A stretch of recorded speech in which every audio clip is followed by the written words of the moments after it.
Welcome to Minnesota Legislative Report, our region's longest-running public affairs program.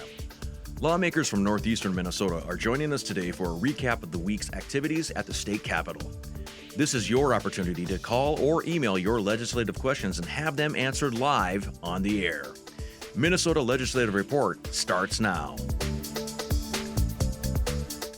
Hello and welcome to the Minnesota Legislative Report. I'm your host, Tony Sertich. There's under a month remaining before the constitutional deadline mandating the end of the legislative session. Lawmakers wrapped up this past week with another packed agenda and a number of budget bills seeing action on both sides of the House and Senate floors. Today's show is an opportunity for viewers to find out more about those bills and any other questions you have to lawmakers who represent you. To ask a question, dial the number on your screen or email questions to ask@pbsnorth.org. We're happy to see the sunshine today and to welcome two lawmakers to our studio. Representative Nathan Nelson is a Republican from Hinckley representing House District 11B. Welcome, Representative Nelson. And Representative Roger Skraba is a Republican from R-Ely representing House District 3A. Welcome, Representative Skraba. Great to have you both here. Well, thank you. It's good to be here. Absolutely. Representative Skraba, we'll start with you today. The governor had his State of the State address this last week on the House floor, and he declared that the state of the state is strong. What would you say the state of the state is? It's strong. We're generating income. I mean, record amount of income coming in. So, we're collecting a lot of taxes, and he wants to raise more taxes. So that's where, the economy is going well right now. We don't know what the forecast is. At least they haven't let us know yet what the forecast is. But where I'm from, just this weekend, spent some time with contractors and with folks. The contracting world looks busy. The tourism world looks really busy. Unfortunately, the other side of the world, the nursing homes, the hospitals, they're all looking for employees, government employees, or even looking for government people. It's we don't know where the people are. We don't understand why no one's looking for jobs. We have a manufacturing business that needs 15 people, welders, up in International Falls, and can't find them. They're good work. In R-Ely, there's a quarry where they quarry the stone. They need 8. They have 2. These are good paying jobs. So, is it good? Yeah, the economy is good, but there's some downside too. So I don't know how we can help that, or, it's something we're looking forward to. But the governor was trying to be upbeat on that. But again, it comes down to the tax issue. And we'll certainly talk about workforce, taxes, nursing homes, and the rest of this hour, and whatever else the viewers want to talk about. Representative Nelson, the state of the state is? I think it's strong. I think, also we had the governor, he's kind of got probably everybody's dream. You've got a trifecta, all the same party runs the House, the Senate, and the governor. And, that's probably, if you want to get an agenda through, that's exactly what you want. And I think, as we look at this, I don't know if our country was really designed to be that way. We've got a balance of powers. I mean, the voters actually, choose who goes there. But at the same time, while it can be really frustrating, a divided government, I think oftentimes puts out a really good quality product, because you have to give and take on both sides. And I think that's one of the things we're missing this year. There's probably not as much listening to the opposition as we've heard in maybe the past couple of years. And I think as we came to a year ago, there was a lot of gridlock, and I think both sides were looking at the opportunity of what the upcoming session was going to be. And I think in many ways the Senate Republicans gambled and lost last year, thinking that we would probably have a very likely a Republican-controlled House and Senate, and that we could maybe change some of the direction where things were headed. And that obviously isn't that way this year. And so with that, I think there's some policies that are being rushed through rather quickly, and maybe not giving the due diligence that they really need, and the concern that's out there. Great. Well, the DFLers have control of the governor, as you said, the House and the Senate, but we have 2 Republicans. You have the full majority, and it's not the trifecta, but you'll be able to have your voice heard today. And so Yeah. please bring those questions in. The first question we have is a question that comes every week for us. It's about the Social Security tax, but we're going to take a step back and we're going to talk taxes more broadly. So in the House, the tax bill was released by the DFL majority party, and I just want to talk through some of the specifics of it and get your all reactions. And so included in here are some of the things included in here. Rebate checks, though smaller than what the governor has proposed, child and working family tax credit, elimination of the Social Security tax up to a certain percentage, and so up to a certain dollar amount for married families with $100,000 and individuals at, I believe, $75,000 a year. There's a new millionaire tax that was is being proposed. That's a tax increase. And then more funding in local government aid and county aid. And so those are some of the highlights. You guys might know more. We're going to start with you, Representative Nelson. Your thoughts overall on the tax proposal by Democrats, and in particular on that Social Security tax. I think a couple of things on the proposal overall.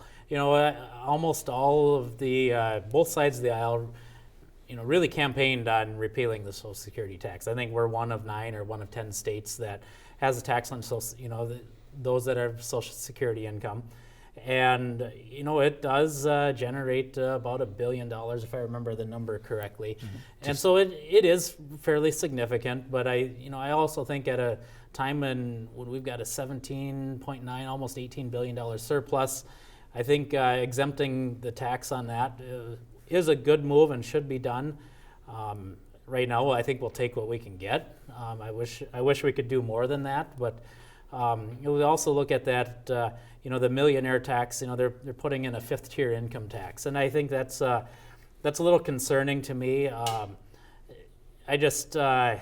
We've got a budget surplus. Why are we increasing taxes on certain people when we have a surplus like this? I think it concerns me because many of these are job creators, are people that are generating the revenue in the first place. And so if we're going to put tax on them, I think there's a concern that we can maybe get them looking to more tax-friendly states to invest in their businesses, and that gets concerning. Representative Skraba, and that millionaire tax would impact 0.8% of Minnesotans. Right. But overall, tax bill specifically addressed Social Security tax. From listening to the people in my district, the people that are affected the most, retired college professors, retired college people in there, and they're taking home, 90 to 100,000 individually. That's their retirement. So this still doesn't affect them. They're the ones that and these are Democrats that they say, we need to have this cut. We want this cut. And I'm like, hey, I'm not in charge of that. I'm looking. I think what the tax folks have done is a step in the direction. I don't think they went far enough. I don't think 100,000 for a married couple is enough. I think it needs to be higher. I think those numbers should be higher for Social Security. A total elimination would be great. If it's rough, I thought it was 900 some million, almost $1 billion. It's $1.2 billion. 1.2 billion? Yes. So knowing that in the last 3 years, we've raised in excess of what was budgeted, we raised about $2.5 billion a year different. I think that's what it's been going up. Mm-hmm. So if you take Social Security out of it, your surplus is $1 billion instead of $2 billion. So it technically wouldn't affect us. People wouldn't notice if it was gone in the short term because we're collecting so much money now. So my concern is if we're going to negotiate this number, I think it should be higher where it affects more of the people. Because even a couple that makes, or an individual that makes 100,000, if they're living with their spouse that doesn't get any, they're spending that money on their families. I mean, it's not like it's being saved; it's being spent in the district, and that's good. The more money that gets out to the public, and the more money they spend, the more sales tax you have, the more income tax on other individuals that trickles down, then it works. My concern with the whole tax bill, the big concern is they put the E-tabs in the tax bill. And can you explain what E-tabs are? Yes, they're a pull tab. Instead of going into an establishment and getting a pull tab that you rip open, mm-hmm. Looks like an iPad, mm-hmm. and you go in there and it's electronic, and you give your dollars to the person, and they take the money, and then you play the game, and it accumulates the points, and then when you're done, you clear out, and then you get your money back, or you redo it in. Super successful, highly successful. The numbers that I saw last week were just like, wow. I mean, And that funded the construction primarily of the Viking Stadium, yes, correct? that's what it was for. And now that it's technically or supposed to be paid for, the deal was with the tribal entities that was going to be only short term. It's become entrenched, ingrained in our communities. These are charitable organizations that are raising this money. All that money goes back into the community. Your baseball fields, your hockey rinks, your snowmobile trails. clubs, our snowmobile club, volunteer fire departments, VFWs, legions, and the ETAB is successful, and they want to eliminate it. And it's kind of like, hey, wait a minute, really, that this is something. And with the tribes coming up, we have sports betting. So is there some way to negotiate these around? I'm hoping that we can have some conversations in the future on these issues so that that ETAB can stay in there. It's important. It's hard to vote for something that affects the normal common person. But as far as the rest of the tax bill, I went through it really quick last week. I got a e-copy of it, and I was trying to look through it, and there's some good things like you had there. I'm a local government aid guy, county aid guy. Former Mayor of Ely. Yes, and the Republicans sometimes are like, what? I'm like, hey, man, this is, go north, go here in north, and without it, we don't exist. Mm-hmm. It's just that simple. Yeah. And it's important that we have it. So that's the stuff. I support that, but can you take the ETAB out? Then it becomes a lot easier to support. So for the callers that are interested in the Social Security tax, it sounds like something is going to get done this year, but probably not a total elimination. But I've heard both of you, I think, express interest in potentially a total elimination. Would eventually. That be true? Yeah, I think if total elimination would be possible this year. Under the current climate, no. It's not possible. But it's going to be increased, and that's workable for now. But I think working for a total elimination is what our end game is. Yeah. Great. Yep. Same thing. All right. Well, let's keep those calls coming in. We've got a caller who's asking about EV batteries from electric vehicles and wondering, saying that they are not recyclable. And is there any legislation being introduced or discussed about figuring out where EV batteries will go at the end of their life cycle? Are you familiar with any legislation on that, either of you? I'm not. There's about 3,300 bills that have been introduced this year. So there very well possibly is some legislation on that. I don't know if there is, but I think it is a concern. These are oftentimes rare earth minerals in these, and difficult to get. And I think I don't know what the status is on being able to recycle them right now. I think it's probably a challenge, but I think it's something that needs to be looked into as more and more EVs come on the road, and because there will be recycling, whether it's end of life or maybe an auto accident or something like that. It's something that has to be looked at. Representative Skraba, you serve on the Environment and Natural Resource Committee. Any discussion? I did not hear any, and I was going to say I serve on that committee and on legacy, which would fund a study to do that, probably, and then I have not seen anything in any of the hearings. And capital investments, I also sit on that, and I have not heard anything on recycling of the batteries. Okay. Moving on, a question from Isaac, who wants to know, is the state of Minnesota planning on joining the Commission of States? And what are the obstacles to join it? Are either of you familiar with the Commission of States? I'm wondering if maybe they're talking the Convention of States. I think that's probably what it is. Probably the question.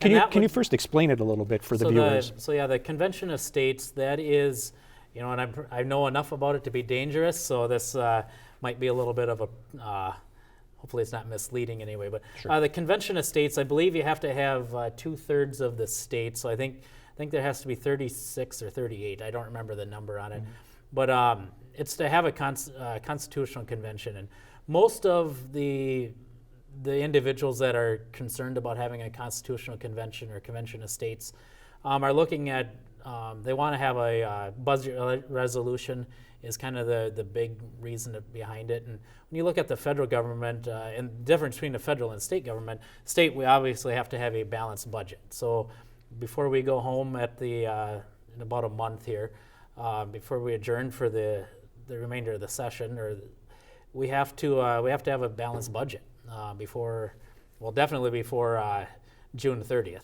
But so we have to have a balanced budget. The federal government doesn't have to have that, and so not needing a balanced budget, we see that the federal government has trillions of debt stacked up, and they kind of constantly, every few months they meet and raise the debt ceiling, and then usually shortly after there's a spending bill that comes out.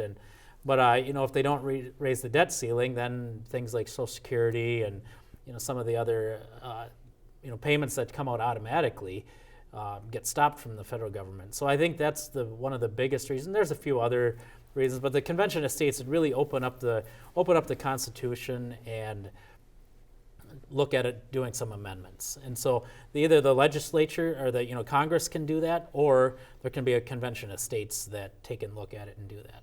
Are you in favor of that? Kind of. I used to be really in favor of it, and then there's been some that have been talking about it that are worried about a runaway convention. And I really don't know whether that could happen or not. Some say that if you're meeting together for a specific purpose to, such as to set a debt ceiling, that you could add that amendment, and that's all it would be for. But there's also a concern of if you did have a runaway convention and it got out of hand and they decided to go up and change everything, there could be a lot at stake if the wrong people were involved and were to open up the Constitution and do some changes. So I'm a little bit apprehensive. I understand the idea. I think it would be good to have a balanced budget amendment, but at the same time, I think that there's some challenges in doing so. Representative Skraba, I'm assuming there hasn't been a lot of talk in the legislature about this year, but the caller wants to know. So your thoughts or support on this? There has been a lot of emails about it. Let's put it that way. Right. I mean, so a very organized effort by a group. Very much so. Yeah. Yes. Yeah. And we were approached.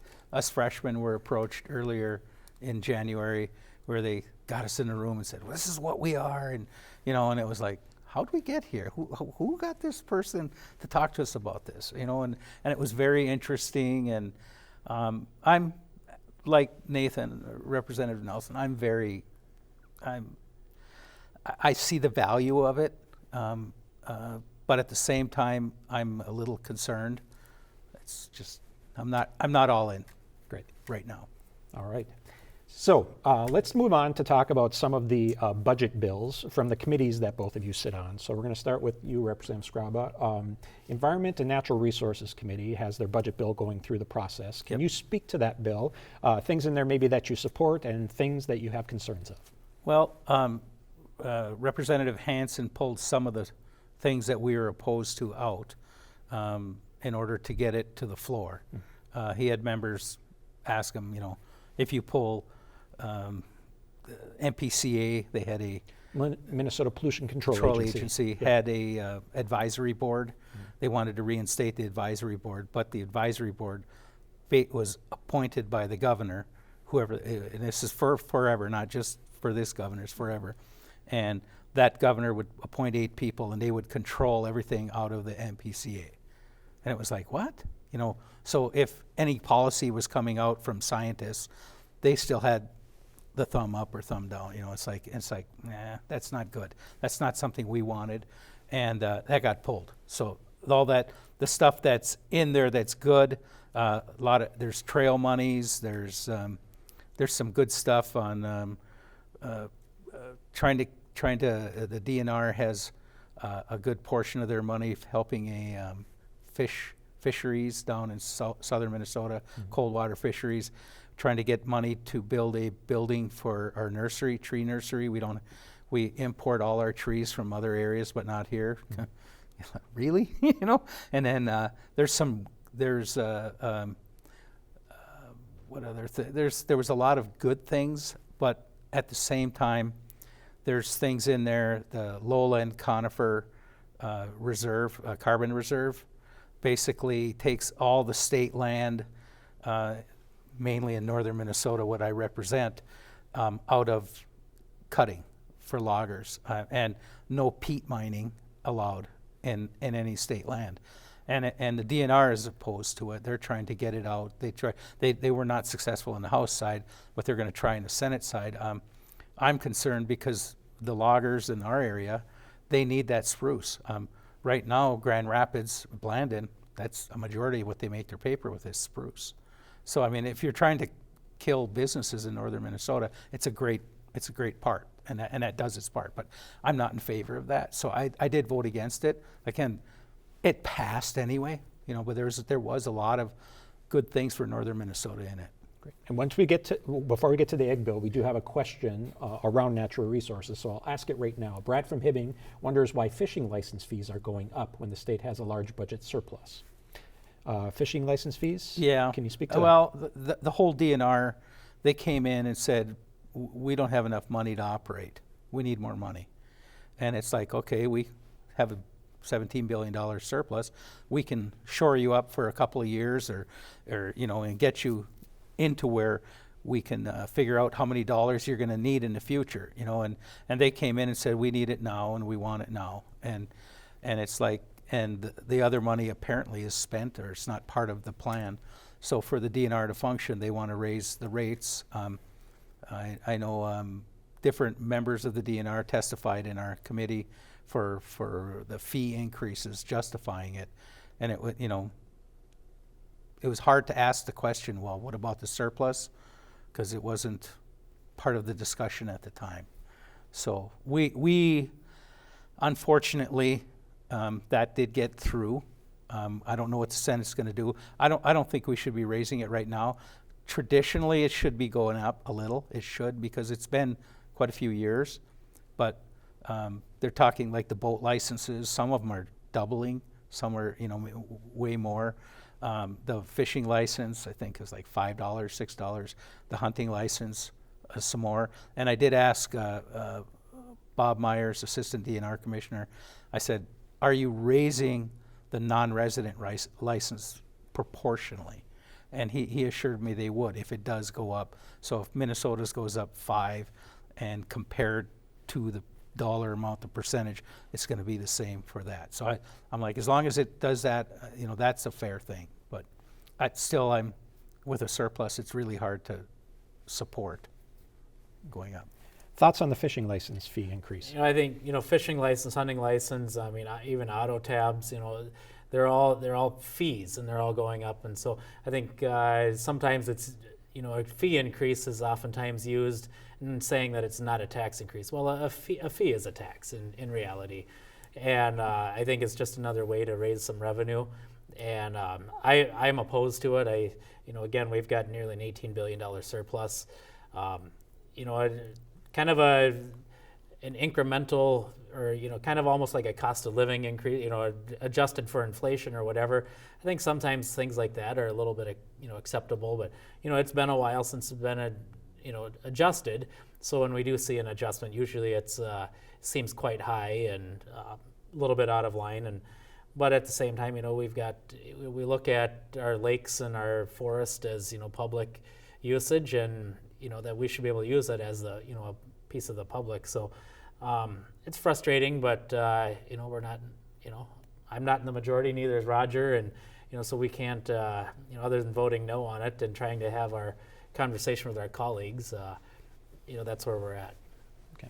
Well, let's move along to the agriculture budget. As one of the few farmers in the legislature who's actually a farmer, you sit on the Ag Committee. Can you talk a bit about the ag budget, things that are in the bill, maybe some things you support, and if you have some concerns about it? Yeah, overall, the ag budget, ag bill was really pretty good. It has some investments in some rural Minnesota. It does some investment. One of the things that I've advocated for quite a while is more meat processing. There used to be a locker in pretty much every small town across the state, and over the last couple of years of that pandemic, we've seen more people that have wanted to source, whether it's beef or hogs or lamb or whatever. They wanted to source it directly, and there just isn't this locker space right now to be able to do that. it's quite often, I've got a standing appointment that's about a year out for the beef that I have processed, and it's just that's where the schedule is, and so trying to increase capacity of it. So I've got a couple of bills that I had introduced. One of them is a liaison position between the Department of Agriculture and somebody that was going to be maybe starting up or expanding a meat locker, and so that there's a whole lot of inspections and plans and safety things that go with that, and if you have one of those out of place, you're kind of back at the beginning and you're put behind. And so it was we've from the Department of Agriculture, and then also people that were trying to build a small locker. There was really a desire to have a kind of a liaison position so that they could work their way through it and really make sure that all of the I's are dotted and T's crossed. And so that was a position that I've been able to work on for a couple years, and we've got it in the bill now. There's also some funding for training so there's like Central Lakes College in Brainerd, then over Ridgewater down in Wilmer. They've got classes on meat cutting. Whether it's a shorter class or a longer class, and just being able to expand that. There's funding on for like cover crops and kind of expanding soil health. That's a pretty big topic that's discussed quite a bit, and really trying to expand our options and what's available with that. So those are some good things in there. The one of the things that is probably one of the biggest issues is, and it's helpful to the farmers in the long run, but there's a grain indemnity account that's being set up. And so when a farmer sells grain to an elevator, if the elevator is maybe not, maybe the management is poor, or maybe they have some contracts that they got sideways on them, the farmer's the last one to get paid if the elevator goes in default.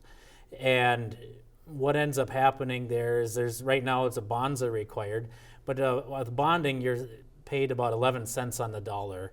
So the farmer would get pretty small portion, and this is after a couple of years of litigation and bankruptcy court and everything.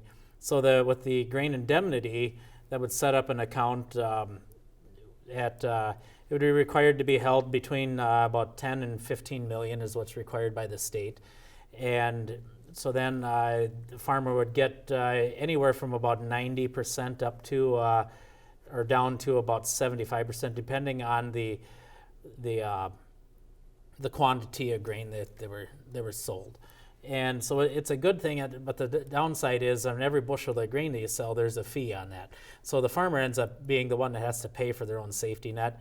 And it's majority of elevators aren't in default, and so that's probably the biggest frustration is that we're having to pay for our own safety net, which is being required by somebody else.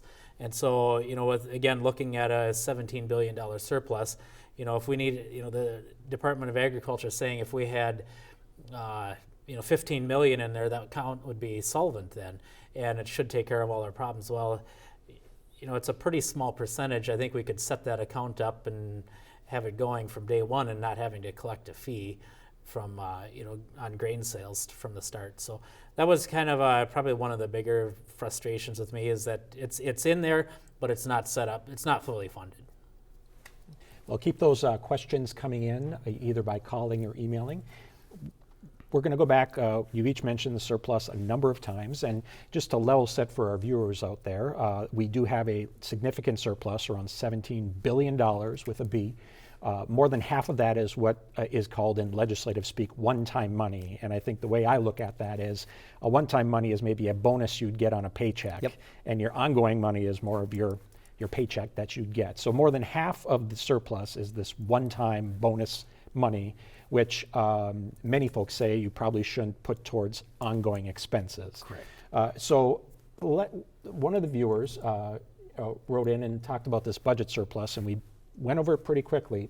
Governor Walz proposed giving $2,000 and $1,000 check rebates back. The tax bill, as it stands right now, had $275 and $550 up to a certain income threshold for rebate checks. What are your thoughts and feelings on rebate checks as a part of this surplus solution? I'll start with you, Representative. I think I get a little. Overall, I kind of favor the rebate checks, but at the same time, I do have some concern because I think much of the one-time surplus we have right now is much of the federal dollars that came in. The CARES Act, the ARPA. I don't remember all the acronyms that go on with it, but there was a tremendous amount of federal dollars that came into the state, and there was. Much of that was spent. It was not saved. And we do have some inflation that goes along with that, but I think part of that inflation was those dollars coming in. People were willing or, able to spend more for items, and so they did. Some of it was just hard to get, so, it had to. Some things did increase just because of the scarcity of them. But as we've seen that, it's driven inflation, and I'm concerned that, even currently our rebate checks would be, could be potential to, drive inflation. And, I would be much more in favor of seeing some tax cuts, under the, back about 2017, there was federally there was some tax cuts made. And one of the, that was payroll, and so most people saw a little bit more in each check, but they didn't really notice it each check. It was just a little bit more, and in the end of the year it was a couple $100, maybe similar to what the governor is proposing right now, but people were kind of frustrated because they didn't see it, and but at the same time it was a little bit more, and it maybe helped out a little bit, and you didn't really even notice it was there. But I think sometimes when we get a rebate check, we see it as a bonus, since we go and maybe buy something that we maybe we don't have budgeted for. Maybe we're hoping that on a nice on a rainy day we'll go out and do something and maybe do a little shopping and spend a little bit more. And I think that's my concern of what a rebate check would do. But I think overall our economy is strong right now. However, if we have these rebate checks go out, I think it could, drive inflation a little bit more potentially. Representative Skraba, your thoughts on including rebate checks as part of the overall solution? Well, again, the governor's at 1,000 and 2,000, and the other one's at 200 and 500. I have many emails from people in my district that are saying, I need help with my fuel oil bill. Could you get that rebate check to me now so I can heat my house? And then after this latest dumping, it just add more misery to people, because they were starting to feel the warmth, and they were down to 100 gallons in their tank or less, and they're like, can I make it or can't I? And then it's like, well, maybe we'll give you some money. I'm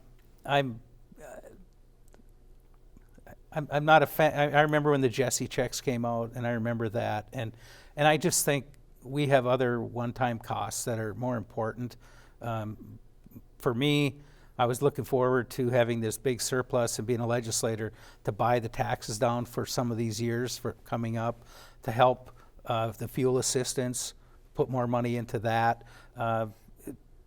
What we're getting is nothing. I mean, not even close where we're going with it, the surplus. These are the numbers I use in my head, and I don't know how true they are. I've asked several legislators. About $12.5 billion is the one time. That's that's about what it is, and there's about $5 billion, and so $5 billion of ongoing revenue. Yes. And that $5 billion, when I ask, is that biennium or is that yearly? And they're like, oh, it's biennium. Which means over 2 years. $2.5 billion. Yeah, $2.5 billion per year. We're collecting more than normal. So I'm like, okay, so literally we have $2.5 billion per year. Then we could either buy increasing, the cost to run government's not cheaper, so we can use that to buy that down, so we don't have to go to the taxpayers and take more. And then at the same time, if you want to give money back, who do you give it back to, and how do you give it back?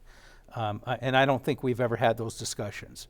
Again, I'm from a northern area, and I look at it like, how can we help more people? The lower middle class, the ones that make $35,000 to $40,000, $28 an hour. You think, that's a pretty good wage, and you got a family. It's hard to live on that. It's really hard to live on that. So how do we help those folks with that money? I would try to target it more towards there, but we're not in that position. So, okay. Next question has to do with environment and natural resources again. The state is progressing towards a zero carbon future. Is the legislature looking at considering new nuclear power plants? And what are your thoughts on that? We'll start with you, Representative Skraba. I could only hope. I wish we could go to a nuclear. It's being proposed that the technology out there is a scale. You don't have to build the Mile Island or 3 Mile Island. You don't have to build these big monoliths anymore. You can build smaller ones, and they can generate.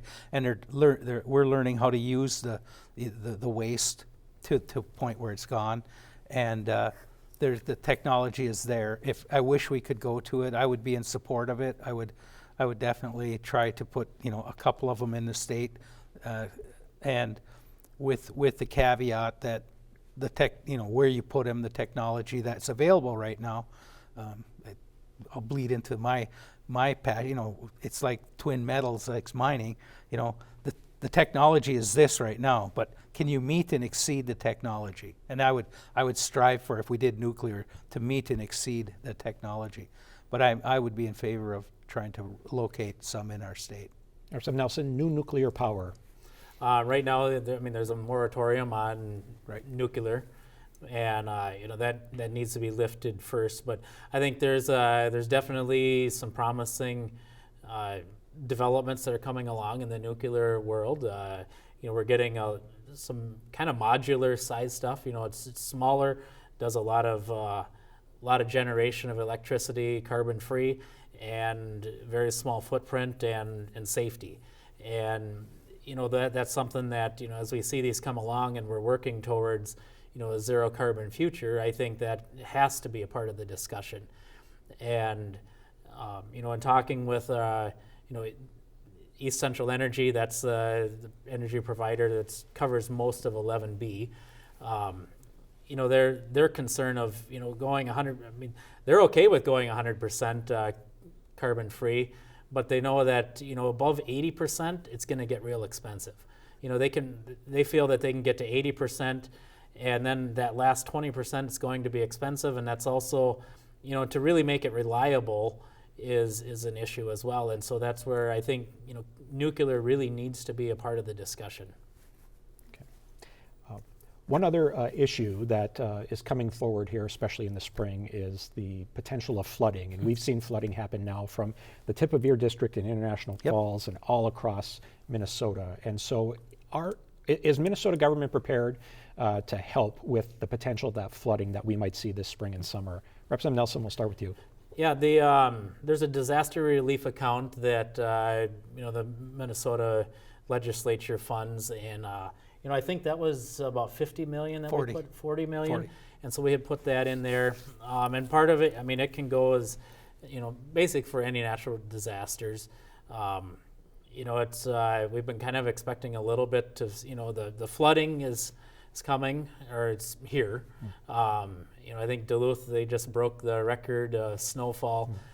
Probably a big part of the viewership has seen, a lot of snow, probably close to records this year, and and then 2 weeks ago, a big portion of the state had 80-degree weather, and a lot of it melted very quickly, did a lot of flooding, and so I'm anticipating that there's going to be, maybe not a lot of huge damage, but at the same time, there's probably extensive amounts of small damage. So we've got a lot of township roads in the state. There's 55,000 miles.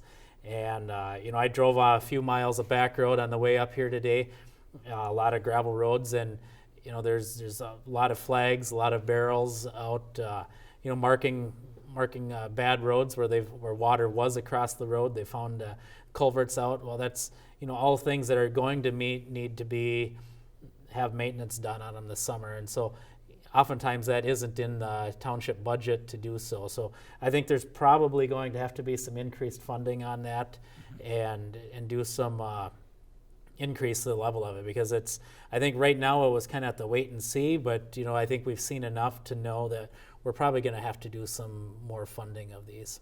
And historically, special sessions needed to be called for this. Right. But Representative Skraba, with flooding up there and fires potentially all across northeastern Minnesota, do you think this $40 million is enough? Is it enough? I don't know. I'm hoping it is. The actuarians and everyone said this is it. Representative Pulowski, it's his baby. He knows exactly what he's doing with it, and that's what he wanted, and that's what they got. The governor was more than adequate with it.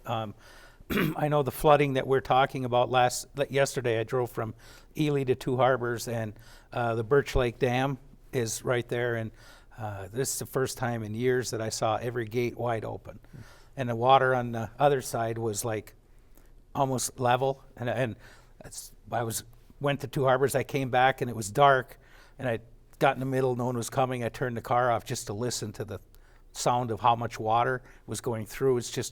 It's unbelievable how much. And Rainy Lake, the commission had lowered it as low as it's ever been, because again, wash, rinse, repeat, kind of. They've been through it last year, so now this year they're ready. So they lowered the lake as far as it could go. It's starting to fill up again, and they're still leaving that gate a little lower.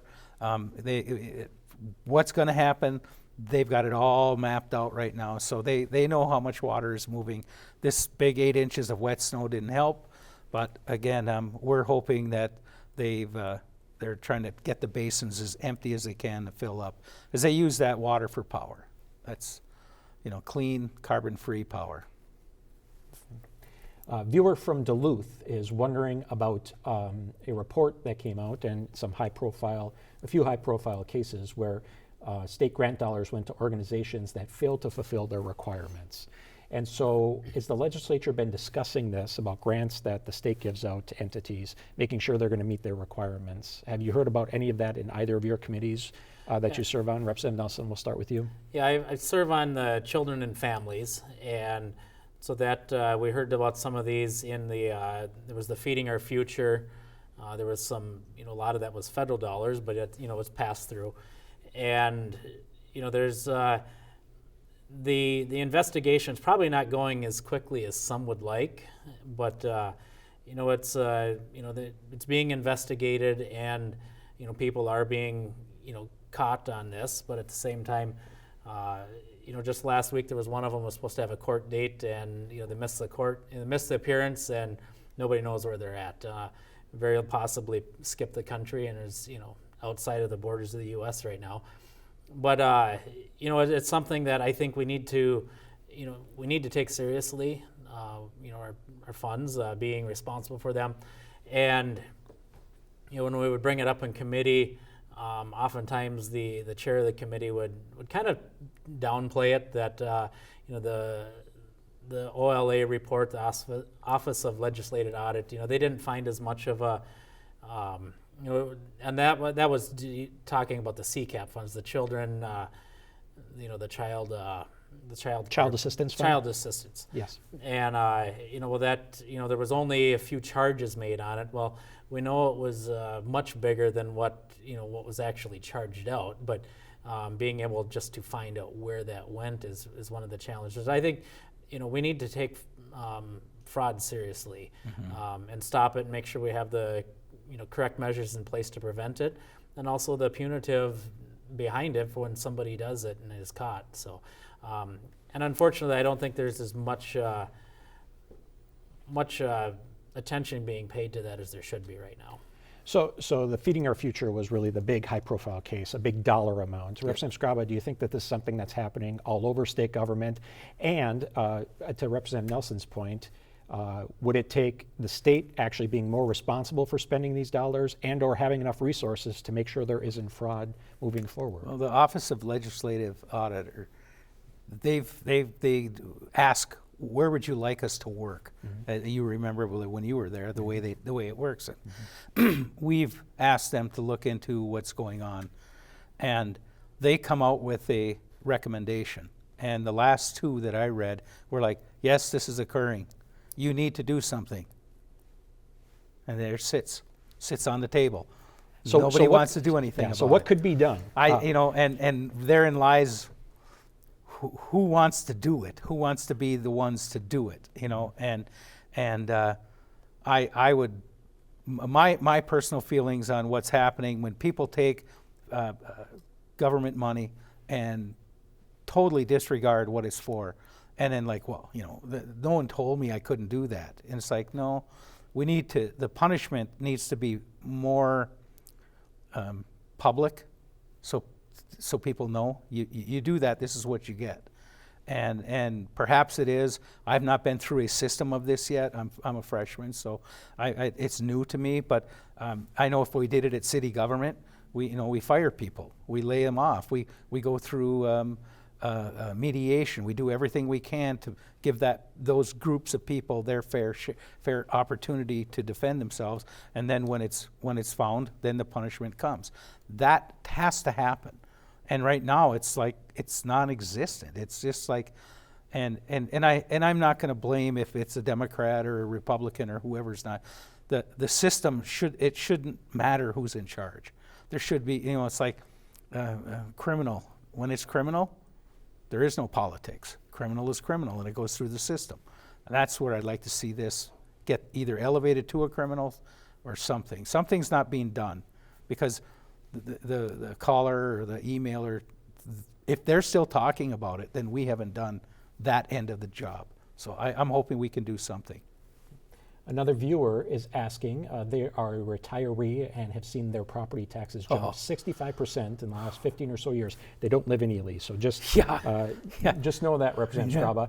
Yet their pension has not kept up since they retired in 2007. Is there any way to help, in particular, senior citizens who are seeing this increase in property taxes, yet their pensions or their retirements stay level? Representative Skraba, we're going to start with you. Yeah, I think what we have to do and campaigning last year, I campaigned from one end to the, and it takes me 6 hours to drive from Grand Portage to North Home.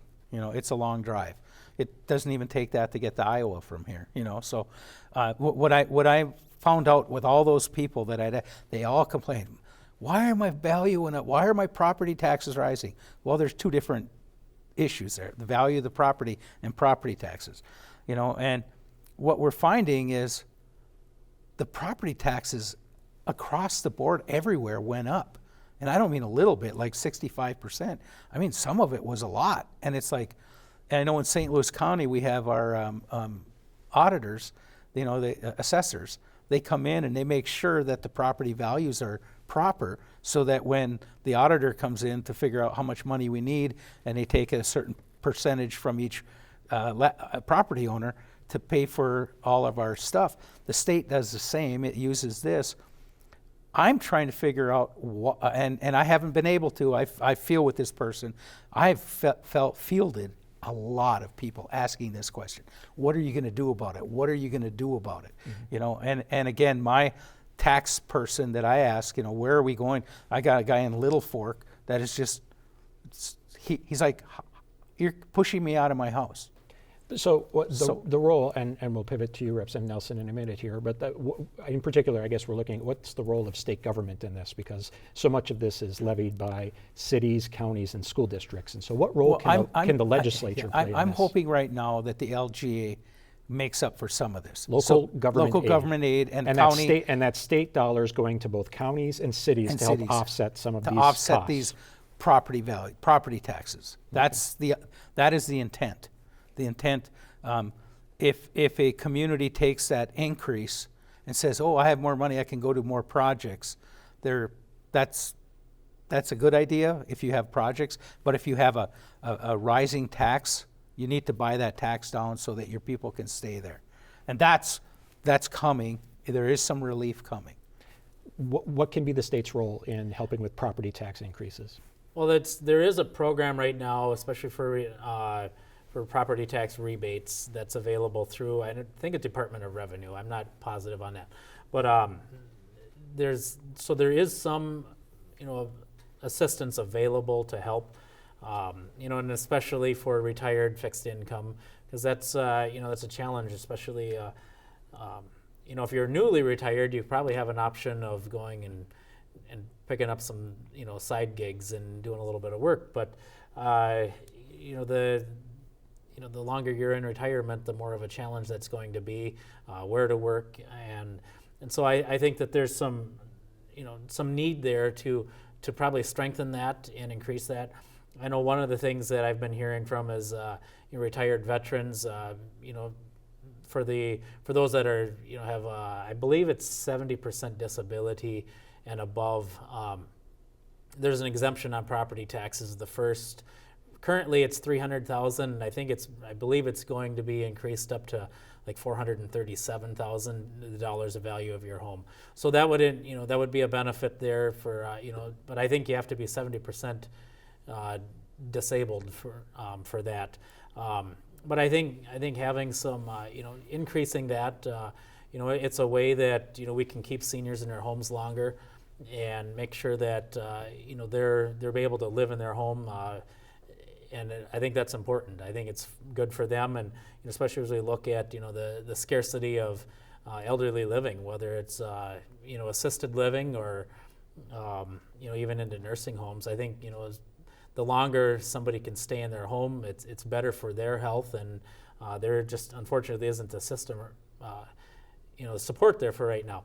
But I think one of the areas that Northeast Minnesota really struggles with is the PILT payments, the payment in lieu of taxes.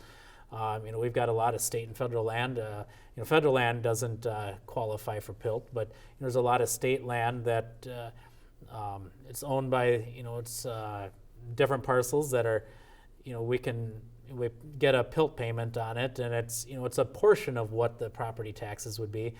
But there's disparity because in southwest Minnesota, there's some PILT land there, and they're getting a much higher payment rate on it, and 1 acre there is worth probably about 15 or 20 acres in northern Minnesota, and it's a challenge because we've got much of the same needs up here, and we're not getting the funds coming here. So I do think that we do need to increase the, especially for retired people. I think we need to, either do a bigger rebate or something to help them out with their property taxes. And you talked about a program that is available by the state, and the viewer or caller or any viewer should go to the Department of Revenue's website to check that out. Yes. I only have time for one more question. It's a big, broad one, but so we're going to have to limit your answers. The House of Representatives looks like it's going to vote on recreational cannabis use in the coming weeks here. And we just had April 20th, 420 happen in this last week. Representative Nelson, your views on the recreational cannabis bill, are you supportive of it? I'm kind of on the fence about it. I'm probably going to vote no on HF 100. That it's probably coming to the floor maybe this next week.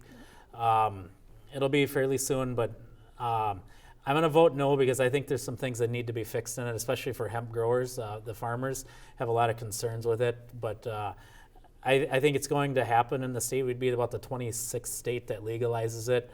But there's some issues yet that I think need to be worked out. But as of today, I would be a no.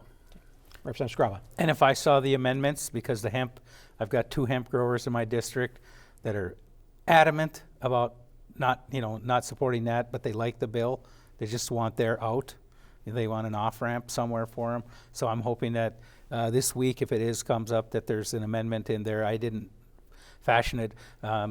Right now, I'm probably a yes. Probably. We're having a press conference tomorrow morning, and we'll see what. I'm more on the fence than he is. I really. It's difficult. When I go home and the amount of emails I get are by far in favor, by far. We'll go from one issue like this to another, and we only have about a minute or so left. A viewer wants to know about red flag laws and safe storage. Do you foresee any bills being passed in the last few weeks here on red flag laws? Representative Skraba, go first.